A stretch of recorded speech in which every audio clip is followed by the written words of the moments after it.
Hi guys, and welcome to the editing of the second live stream that we had.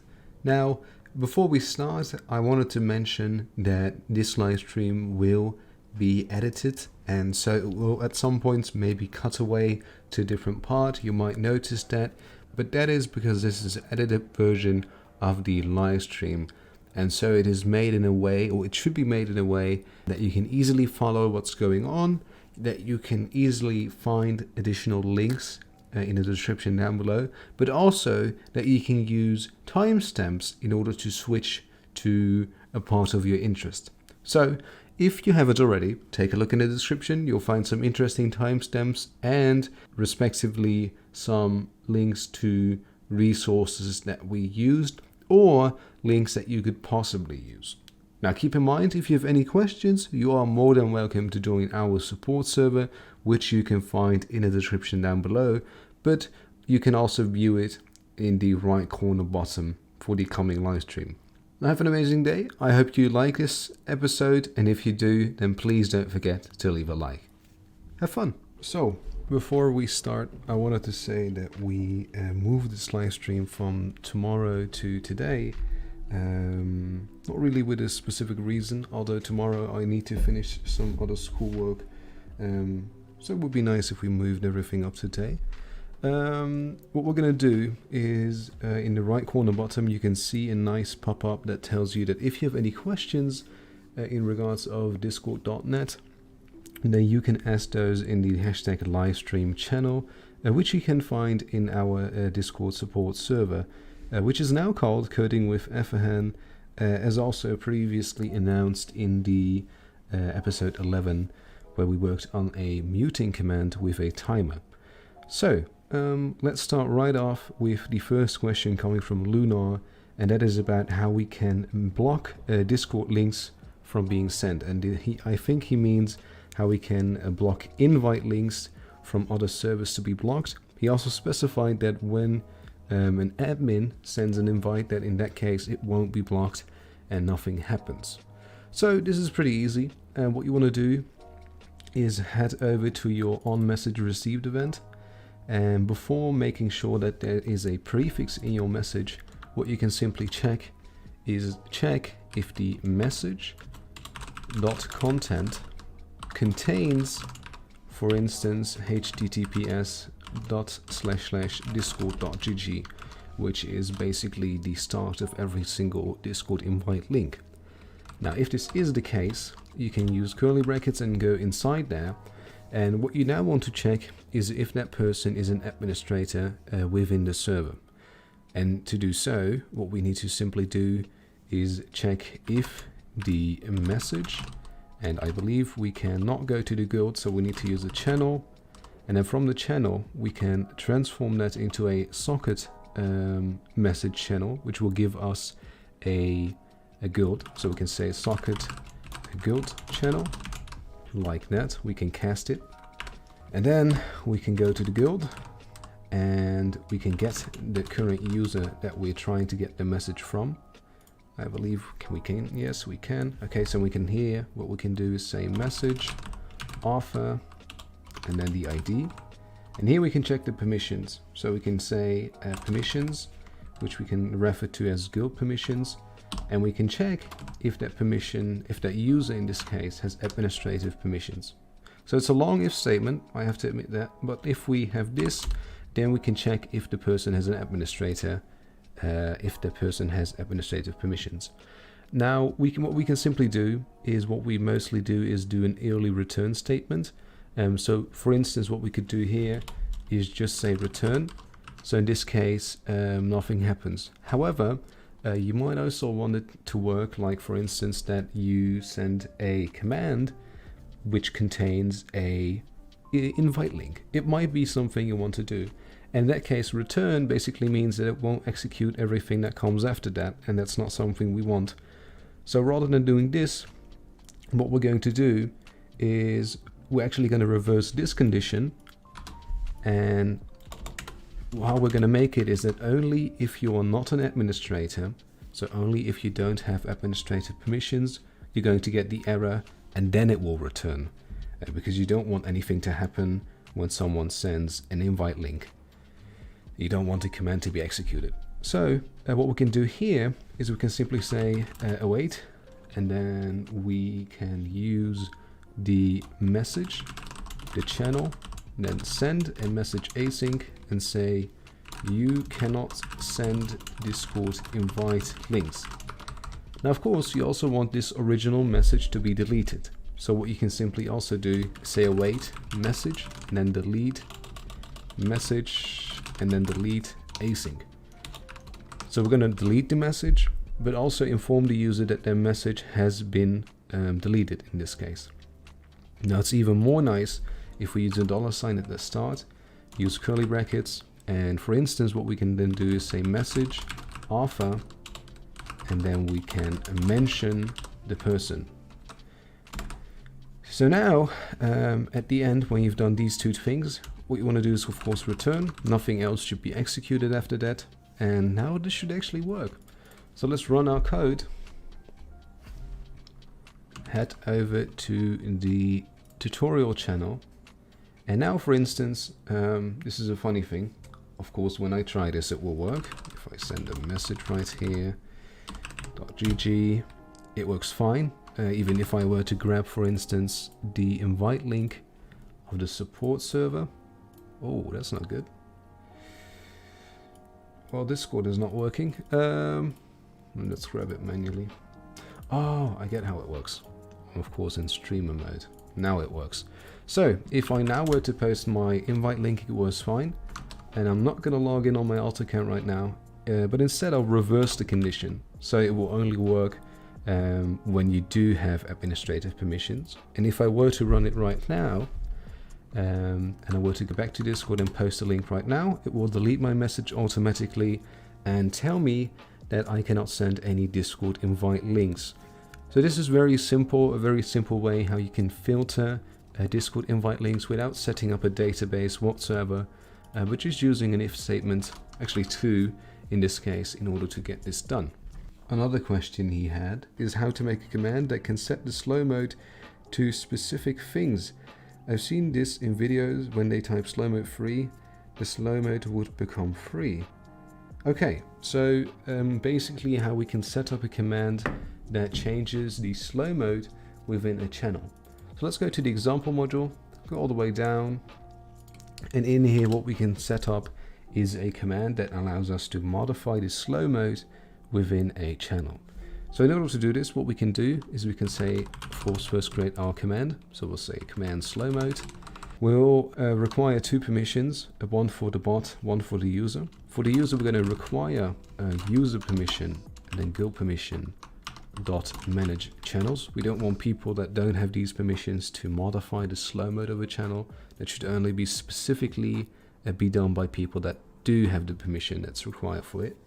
The second permission is that the bot, so they will require bot permission in this case, and the bot should be able to modify the channel as well, because if the bot is not able to modify the channel, then the bot won't be able to modify the slow mode. So we're requiring these two permissions in order to execute the command. Now we can create our task. We're going to create a public async task, which we're going to call slow mode, and as arguments we're going to take a integer of slow mode. We can also, let's call this interval, since it should be the delay, how long you need to wait before you can send your next message. Now it's also possible that you want this slow mode interval to be set to 0, so that when you execute the command but do not provide any arguments, it will simply be set to 0, thus disabling the slow mode. So we're also going to make this an optional parameter by saying int interval equals 0. We use a curly brackets, and in here we can start modifying the channel. So the first thing, of course, and actually I believe also one of the only things you want to do here, is you want to run await, because this is an async function that we're going to use. Then we want to modify the current channel, so we're going to say context.channel.modify async. Now this might not work instantly, because unfortunately iSocket message channel, that type does not come with the modify async function. So again, we'll have to cast this channel, and we'll cast it to a socket guild channel. Even better, let's change it to a socket text channel, just like that. Now, the modify async function will appear and we can now start working. So here we want to of course use some brackets. We're going to use a lambda expression, so x, a space, and then a lambda expression, and we'll say x.slowmode interval equals the interval that was provided earlier.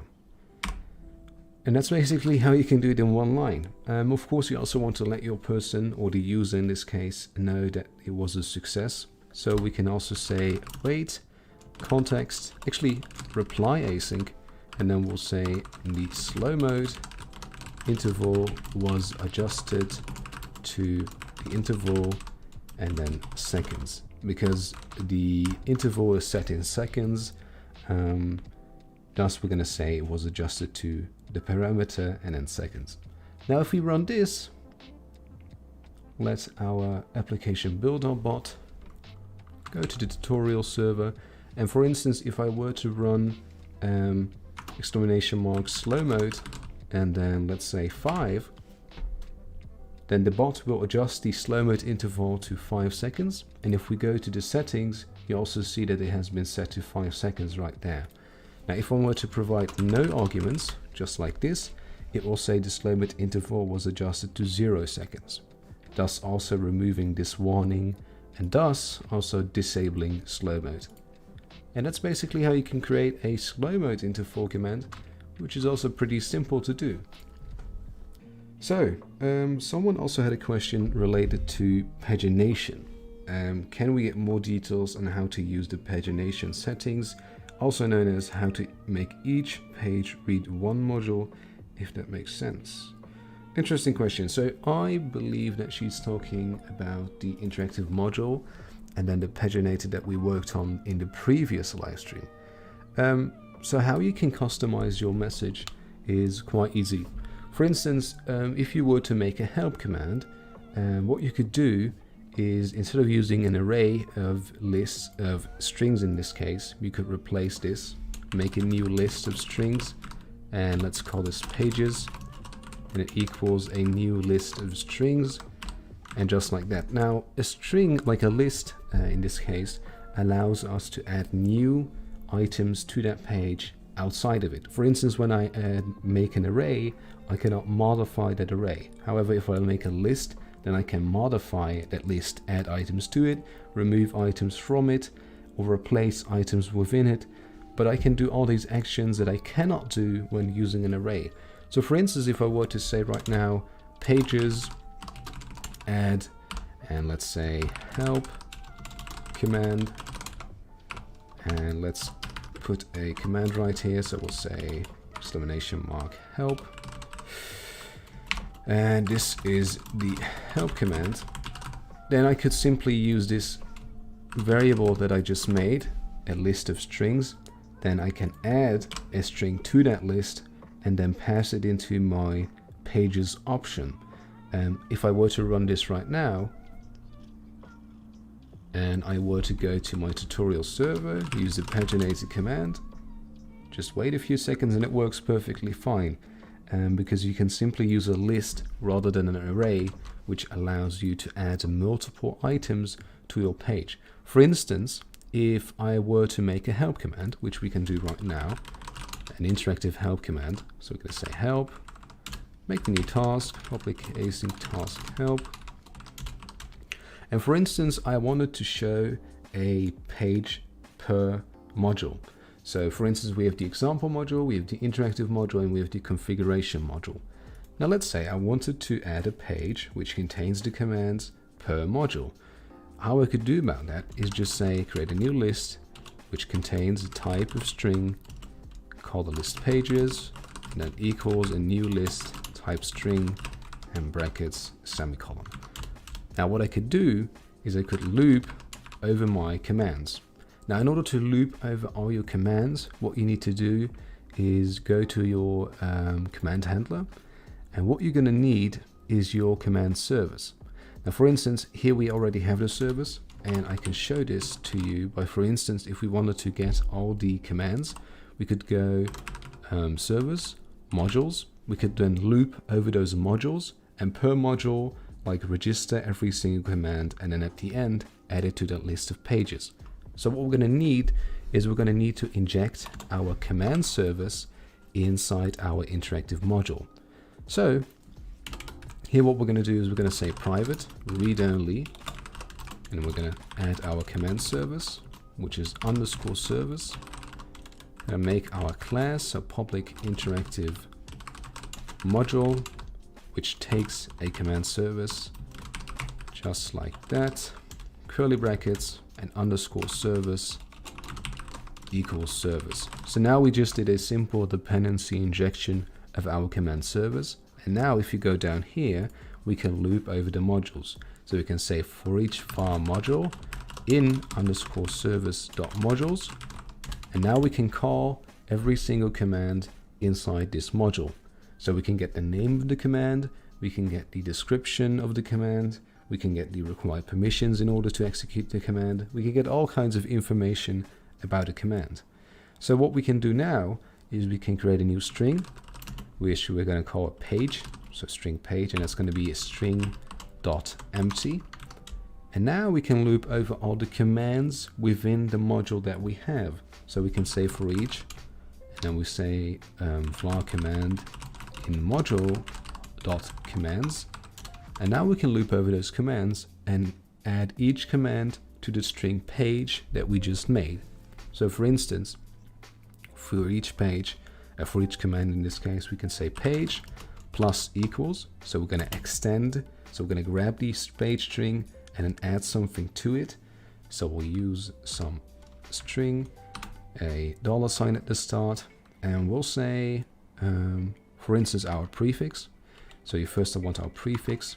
Then we want a command, so we'll say command.name, which basically refers to the thing that we keep providing right here. This is the name of the command. You can also provide an alias, but name refers basically to whatever you put between these two. So if we go now here, add a nice backtick to it so it nicely gets formatted, and then we can provide some description about the command. So for instance, a description works pretty easy. When you go, for instance, to the paginator command, and I were to say summary, which basically means description, I can add a description to this command. So I can say this will create a paginator. Now what I can then here do is say command.summary, which basically will then replace this variable with the description that we have right over here. So in some cases you won't have a summary. In that case, we're going to use a no cascading operator, and we'll say no description provided, just like that. Now we can close that string, and now we're basically adding every single command to this string page. And finally, if we're done with that, we want to add that page to the pages. So we'll say pages add, and then we're going to add the page, which contains a string of all the commands within a module. Now finally, what we can say is we can say wait paged reply async with that very pages that we made all the way at the beginning. And now if we run this command and head over back to Discord and were to run your help command, then what this will do is show us every single command per module. Now I did not do this properly, so I'm going to close this, and I forgot to create a new line at the end. So what you want to do is after the curly bracket that we have right over here, \n. So it creates a new line, and then we can run our Discord bot again. Now if we go here again and use the help command again, then now nicely everything will be formatted. We have the names of the command right over here, and on the right we'll have the description. Now we can loop over this, like we can click on the right, we'll go to the next module, and we can click on the right again, and we'll go to the next module. Now pay attention to the paginator command, and that command right now has a description. This will create a paginator, which is the very description that we provided right over here. Now what we can also do to make it even more nice is instead of using an empty string at the start, we can simply provide the name of the module. So we'll put a $sign at the start and we'll say brackets module dot name. And then of course a \n so that the commands will be put after that. Even another \n to create a new line will look even better. And let's also make the module name bold. And if we run this right now, go back here, run the help command again. And now what you'll see is the module name, for instance, the configuration module, which we have right over here. So all these commands that we have in the configuration module will now be here. Prefix, ranks, add rank, delete rank, etc. will all be there. And I can scroll through this. For instance, the example module, which is the module that we have right here. And basically it will then render all the commands right here again. And finally, the interactive module, which contains the paginator and its description. Now the title that it grabs is basically the title used all the way here. Now what you can also do is use attributes in order to give this module a name. For instance, I could say name, provide another name, just call this interactive. And if I were to run this again, I use the help command, which I did actually, I put the wrong name on the wrong module, my bad. But if you'll see and scroll through this, you'll now see that the example module actually has the title of interactive right now. So that way you can adjust the name of a module, but also add a description to a command. So again, if I were to go to my ping command, use summary, get the latency between the bot and the API, then run this command and say help, and were to scroll to the next page, let's wait for directions to be added, click on the next page, and you'll see that the ping command now has this summary, get the latency between the bot and the API. So this is a pretty simple way of creating your own help command just within less than 10 lines. So that's pretty cool. So the next question is going to be from Olivia, and her question is going to be a muted timer and checking users message if they spam it or mass mention roles/users. The muted timer is what we did in episode 11, which is you can watch it on the channel, so I'm not going to explain how you can do that again. But the second option, checking users message if they spam it or mass mention roles/users, that's definitely something I can do. So in this case, what you want to do is you want to store the last message and see that if you check this message and they both match, and I'm talking about from the same user, if they both match, it means that the person is spamming it, and that's not something you want to have. And again, this is what we're going to do in Command Handler. Now, I'm going to make this very simple. And what I'm going to do is I'm not going to check if the message comes from the same user, if it's within the same server, if it's within whatever. I'm just going to simply check if it matches the exact same message as the previous message that was sent. Now, because this is a pretty interesting question in regards of spamming and mass mentioning, that stuff, I'll probably do a separate episode about that too, because it could be interesting to know how you can filter messages, how you could prevent people from mass mentioning roles, etc. But for now, we're going to do this very simply. What we're going to say is a private, I'm going to create a new line, we're going to say private string, and then we're going to say previous message.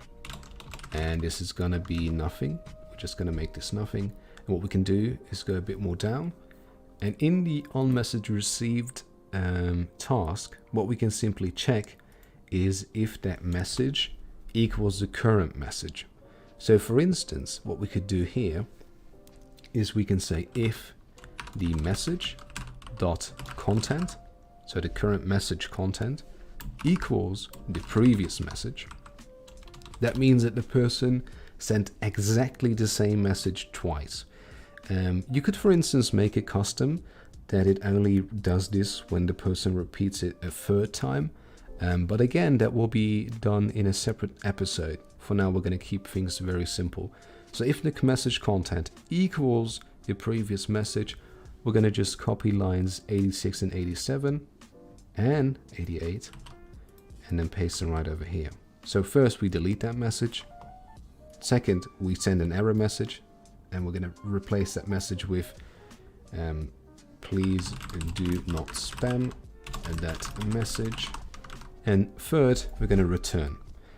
Now, when this happens, when that person spams a message in this case, you are going to return. But if that's not the case, if the message is not exactly the same, you want to update the previous message with your current message. So what you'll say is previous message equals message.content. And this only happens when that previous message isn't the same as the current message. If we run this and go back to our tutorial server, and for instance, if I were to say hello, hello, hello, copy that message, send it again, the message gets deleted and my bot tells me please do not spam that message. Now if I say something else, works perfectly fine, but if I were to copy that message again, say exactly the same, it will be deleted. Now I can just spam, but again you'll see that because I said exactly the same, which happens most of the time when you spam, you'll for instance keep pressing F, the message will get deleted. Now the nice thing is if you keep repeating it, for instance like this, the message will keep getting deleted because you keep spamming it. So the bot doesn't like that and it will keep deleting your message, as you can see. Now another interesting thing that you might want to try, oh, it's going crazy. So anyways, this works, and ooh, it's interesting. I believe it works. If I change something else, doesn't do anything. If I copy the message and say exactly the same, it will get deleted. Perfect. So the other options that you'll have, for instance, waiting for a third message before removing the message, that's all going to be on a separate episode. In that episode, we'll talk a bit more about how you can make a very interesting form of filtering, which also will include actually filtering, for instance, blacklisted words or perhaps even links, such as invites. But that's for then. Then we have our Traxon, which has a question about how to make role restrictions to certain commands. So this is a bit different from Olivia's question, and this is about how you can restrict commands to only be used by a specific role. Now, yeah, we can do this. So what you want to do is, for instance, take a look at the example module, and we're going to take a look at one attribute specifically. There exists a specific attribute which says require, and then it says, for instance, owner. Now require owner, this has actually nothing to do with it, I just realized. Require owner basically means that I need to be the person that executes the command. With I mean the owner of the Discord bot, not of the server specifically. However, there is something interesting in the documentation of the discord.net API.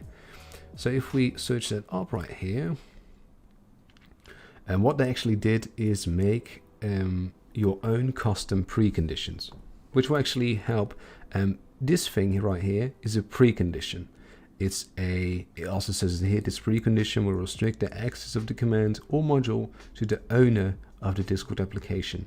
So this is a precondition, just like require user permission, which is also a precondition, and require bot permission. And of course, actually all of these are preconditions because they require something to be true in order to execute this command. So if we go back to the Discord API docs and we take a look at basic contexts or something else, here we go. Working with commands and then preconditions.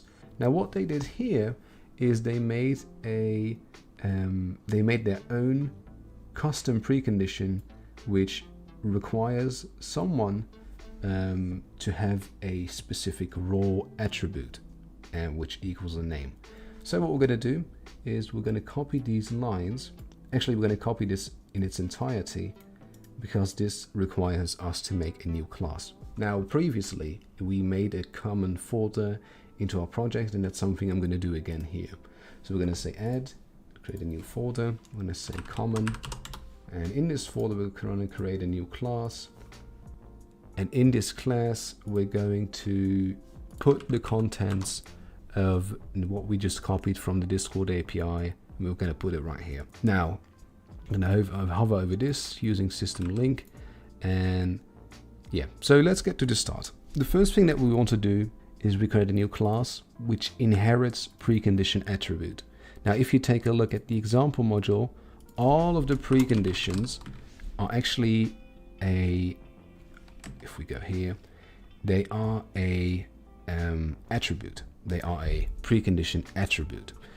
So what we need to do for our custom precondition is also inherit the precondition attribute class, which is something that the Discord.net library already made for us, allowing us to create a custom precondition. The next thing that we do is we create a field to store the specified name.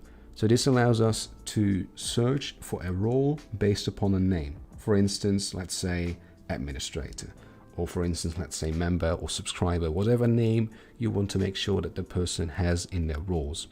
So then we create a constructor so the name can be specified, basically meaning this basically means that we can provide a name when using this attribute. So when we say require role, we can pass in a name right over here. Using a string, we can pass in a name that that person needs to have in their roles. That's thanks to the constructor that we're making right over here. If I wanted to make this a number, I say int name, then I cannot provide a name, it will error. No, I need to provide a number.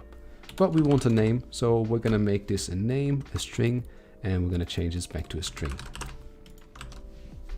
Now finally, we create a task, a public override task, which is the task that's going to run when this precondition is being called. Now this needs a context, command info, and a service provider.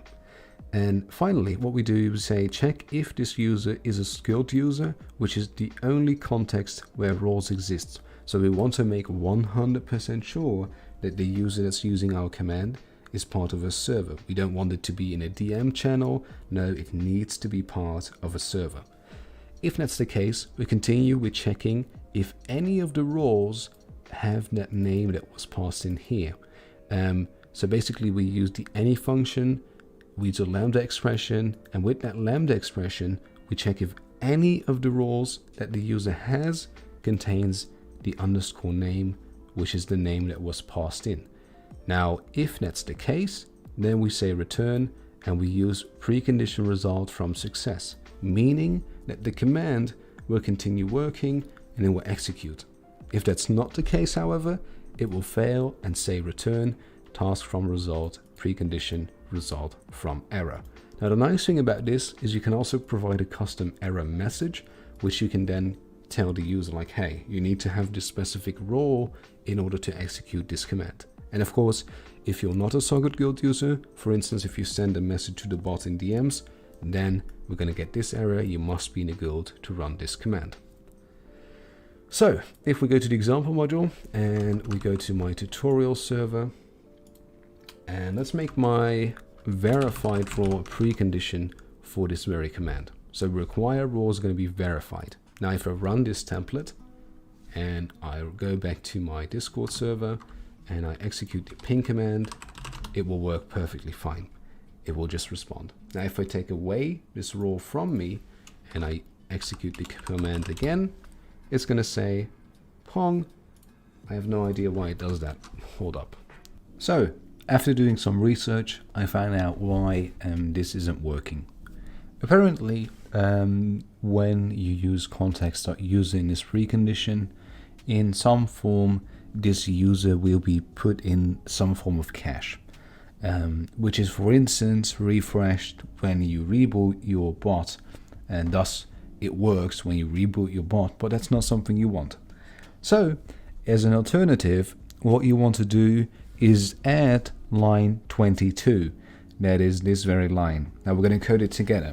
So what we want to do is create our own variable which fetches the member again as a clean version from the guild. So what you want to do is create a variable called user, and then it will be equal to await, then the context dot guild dot get user async, and then you want to provide context dot user dot id. Now this is going to give you a fresh version of the user. However, as you can see, it will be an iGuild user. You want to cast it to a socket guild user, so we should say as socket guild user, allowing us to call user.roles and thus doing this. Now also, because we want to use await, this task should become async. So currently you have this, you want to change it to async, so public override async task, and add await at the return statements. So now you'd have this probably, but you want to change it to return await task.from result, and you want to repeat that on lines 29 and 32. If you've done that and then run your Discord bot and then head over to your server as soon as it starts running, and now we try the command ping, it's going to say you must have a role named verified to run this command. I'm going to add the role to myself, run the command again, it's going to tell me pong. If I remove the role again from myself, try the command again, it will work. So this is a simple way and a simple solution to this problem. That's it. Have fun with the rest of the live stream. Now for now I'm going to get rid of the anti-spam thing that I made because it's getting annoying. So just like this, getting rid of it. And let's continue to the next question, which is going to be, oh, there's actually a lot of stuff that this person is asking. How to make a words blacklist, so basically if a person says a certain word in a message, it gets deleted. That also includes invites blacklisting in certain channels. Okay. Okay, so this basically means the exact same as this, but in this case you'd like to verify, like filter multiple things, which there will come a separate episode about. However, I'll show you a quick example. For instance, if I were to go, we can do it here. Well, let's say I make a string array, and we're going to call this filters. This equals a new string array, and let's create the array right here, and we're going to pass in some things that when they're being set, the message will get deleted. So what we'll do here is we'll say, for instance, discord.gg, we'll say Apple, we'll say MacBook, we'll say, what can we say more? We'll just do it with these 3 words, that's perfectly fine. Now, let's also use proper casing, just going to make that a lowercase. Now what we're going to do is we want to check if any of these words can be found in the message content. We want to return an error. So how we can do this basically is we need to, this is interesting. So basically what we need to do is we need to check if message any, and let's split the message by spaces. So we're going to get a list if the message splitted by spaces, and socket uses, my bad, message content split by spaces, giving us a list.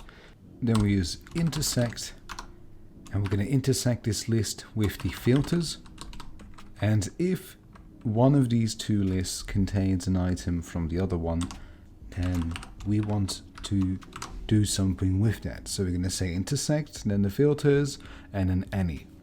Now, because this won't work if I'm going to test it, since I have administrative permissions, I'm going to get rid of this exclamation mark, so it will also work on me, especially it will only work on me. And of course we want to change this error message to you said a blacklisted word in that message. Now if we save this and run our Discord bot, head over back to Discord, and let's go with discord.gg. It's going to say you said a blacklisted word in that message. Let's create a new channel, test, and let's say in this channel a MacBook. It's going to lead. If I say something else, or if I say multiple words that are unrelated, it's going to work fine. And if I say apple, it will also get deleted. And that's a simple way how you can filter words based upon a string array that you can define by yourself. Now, in a coming episode, I'll be talking about some more advanced ways of preventing spam and filtering blacklisted words, but that's for then. And that's actually it for this episode. I hope you've enjoyed everything you've seen, and of course, make sure to check the description down below. There will be a few interesting links that you might want to check, or for instance, links that we used in this very live stream.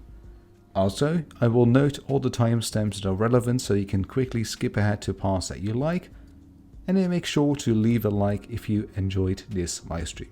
I hope to see you in the next one.